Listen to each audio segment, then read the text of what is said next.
Jésus-Christ selon saint Jean. En ce temps-là, de nouveau, des Juifs prirent des pierres pour lapider Jésus. Celui-ci reprit la parole. « J'ai multiplié sous vos yeux les œuvres bonnes qui viennent du Père. Pour laquelle de ces œuvres voulez-vous me lapider ?» Ils lui répondirent. « Ce n'est pas pour une œuvre bonne que nous voulons te lapider, mais c'est pour un blasphème. Tu n'es qu'un homme, et tu te fais Dieu. » Jésus leur répliqua. « N'est-il pas écrit dans votre loi, j'ai dit, vous êtes des dieux ?» Elle les appelle donc des dieux, ceux à qui la parole de Dieu s'adressait, et l'écriture ne peut pas être abolie. Or, celui que le Père a consacré et envoyé dans le monde, vous lui dites, « Tu blasphèmes, parce que j'ai dit, je suis le Fils de Dieu. » Si je ne fais pas les œuvres de mon Père, continuez à ne pas me croire, mais si je les fais, même si vous ne me croyez pas, croyez les œuvres. Ainsi vous reconnaîtrez, et de plus en plus, que le Père est en moi, et moi dans le Père.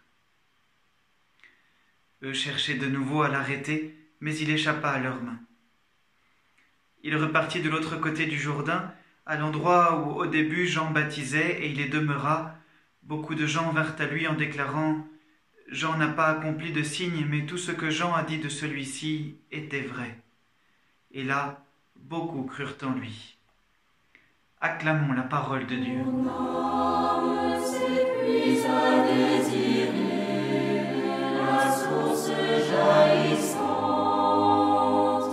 En ce temps-là, de nouveau, des Juifs prirent des pierres pour lapider Jésus.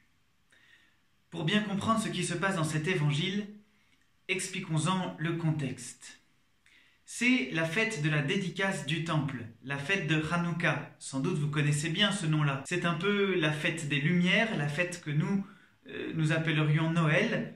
Elle a lieu le 25e jour du mois de Kisléou. C'est un mois qui est à cheval sur novembre et décembre. 25e jour, ça nous fait quand même penser à quelque chose. Et elle commémore un jour où le temple a été purifié.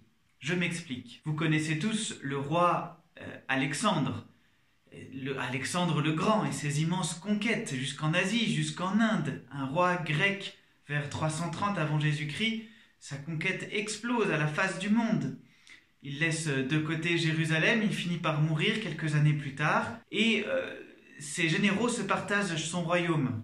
Ceux à qui le royaume de Judée va échoir, ce sont les Séleucides. Et voilà, la dynastie se poursuit jusque vers l'an 175, où monte sur le trône un roi terrible pour le peuple juif. Ce roi s'appelle Antiochus IV Épiphane. Lui va helléniser de force le pays, poussant les gens à abandonner les traditions de leur père, et il va aller jusqu'en Égypte, faire de magnifiques conquêtes, et en revenant, il va se comporter avec beaucoup d'arrogance. Je vous lis ce qu'en dit le livre des martyrs d'Israël. « Il entra dans le sanctuaire avec arrogance et fit main basse sur l'autel d'or, le chandelier de lumière, avec tous ses accessoires, la table des offrandes, les coupes à libation, les vases, les encensoirs d'or, la voile, le voile et les couronnes. Même le revêtement doré de la façade du temple, il l'arracha en entier. Et comme il avait fait un carnage et proféré des paroles d'une extrême arrogance, il y eut un grand deuil dans tout Israël. » Antiochus IV va être une grande source de martyrs pour tout Israël. Il y a une famille qu'on connaît bien parmi les martyrs, la famille des Maccabées. Il y a un frère parmi ceux-là, les frères Maccabées, qui s'appelle Judas, qui va reconquérir Jérusalem en l'an 164, purifier le temple, y installer de nouveau le culte. Et c'est ce jour-là, évidemment, qui est commémoré le 25e jour du mois de Kisléou, ce jour-là, Hanouka. Ce jour-là qu'on commémorera avec des palmes et des lumières. Lisons ce qu'en dit, une fois de plus, le livre des martyrs d'Israël. Ils célébrèrent cette fête dans l'allégresse durant 8 jours, à la manière de la fête des tentes, se souvenant comment, peu de temps auparavant, ils campaient dans les montagnes et les cavernes, à la manière des bêtes sauvages. C'est pourquoi, portant des thyrses, des rameaux verdoyants et des palmes, ils faisaient monter des hymnes vers celui qui avait mené à bien la purification de son propre lieu saint. Et voilà que Jésus lui-même, au milieu de cette fête où on célèbre la présence de Dieu dans son temple, s'avance et dit « Le Père et moi, nous sommes un. Le Père et moi, nous sommes un. » C'est entendu, eh bien, c'est Dieu qui vient maintenant habiter au milieu de son temple. C'est pas facile de faire venir Dieu au milieu de nos conversations. Moi, je me souviens d'une belle formation que nous avons eue ici dans la paroisse, formation à l'évangélisation, avec des jeunes d'Annunzio qui nous disaient « Mais ne quittez jamais une personne que vous rencontrez, même pour demander une intention de prière pour des malades, sans dire « On peut prier si vous voulez pour vous, avec vous, pour cette personne, parce que là, le ciel s'ouvre à ce moment-là. » Au contraire de cette hésitation de Jérôme du catalogue, je ne sais pas si vous le connaissez, qui évidemment fait semblant de ne pas prier quand Chloé lui demande ce qu'il est en train de faire et qu'elle entre chez lui. Salut les garçons! Est-ce que vous auriez une petite bonbonne d'azote liquide? Et qu'est-ce que tu fais? Rien du tout. Mais si, je vois bien. Mais non. Mais tu pleures? Je pleure pas, non. Mais si. Mais non. Mais alors qu'est-ce... Ah!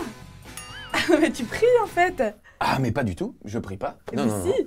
Non. Tiens, Damien, t'aurais de l'azote liquide? C'est pour Chloé. Nous, eh bien, nous allons maintenant accueillir Jésus à Jérusalem. C'est le dimanche des rameaux qui vient. C'est dès ce dimanche, alors il n'y a plus de temps à perdre. Voilà l'effort que je vous propose. Eh bien, c'est d'installer sur vos fenêtres, sur vos balcons, des grands rameaux d'olivier, qu'ils soient des vrais rameaux ou des rameaux peints. Ainsi, nous acclamerons le roi du ciel qui vient nous visiter et nous ouvrirons pour tout le monde un petit bout de ciel. Mon âme s'épuise à désirer, la source jaillisse.